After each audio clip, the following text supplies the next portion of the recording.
জল নিকাশির জন্য ড্রেন বন্ধ হয়ে যাচ্ছে, খালগুলো দখল হয়ে যাচ্ছে, পুকুরগুলো ভরাট করে দিচ্ছে নিজের ইচ্ছা মতো, যেন নিজের প্রপার্টি রেখে গেছে কেউ, দখল করে বাড়ি করে নিচ্ছে।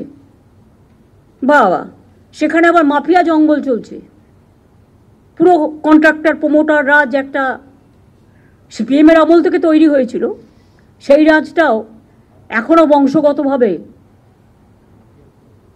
মাথা কিনে এটা করে যাচ্ছে।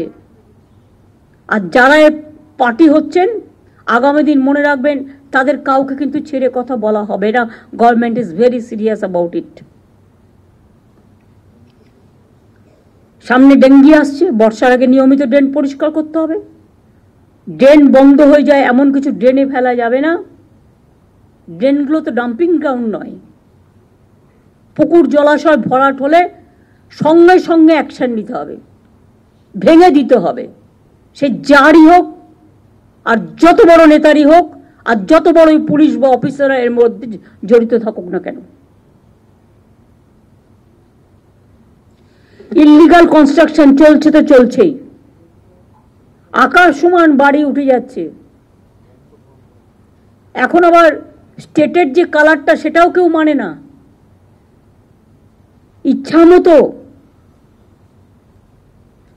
এমনকি বাড়ি ভেঙে পড়লে দোষ হচ্ছে আমাদের, করবার সময় কেউ দেখার থাকছে না।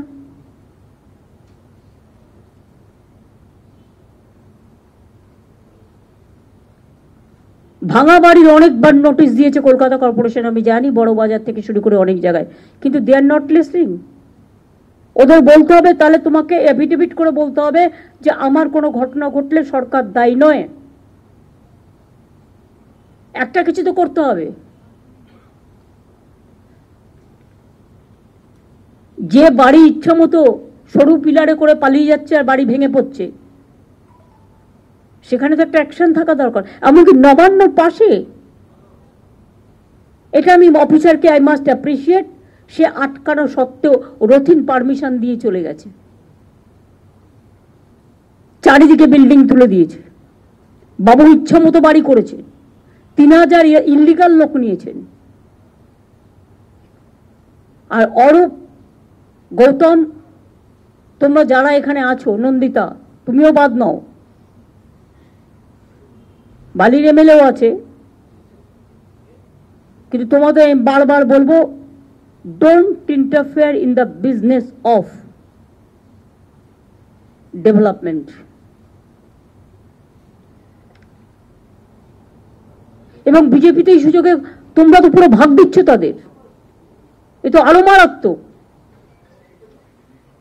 অফিসাররা আবার ভাগ দিয়ে দিচ্ছে তার থেকে বিজেপিকে, তারা একটা মোটা টাকা তুলছে বাংলা থেকে। এবং এইসব করে এটা ভাববেন না যেটা আমার নজরে নেই, অফকোর্স আছে।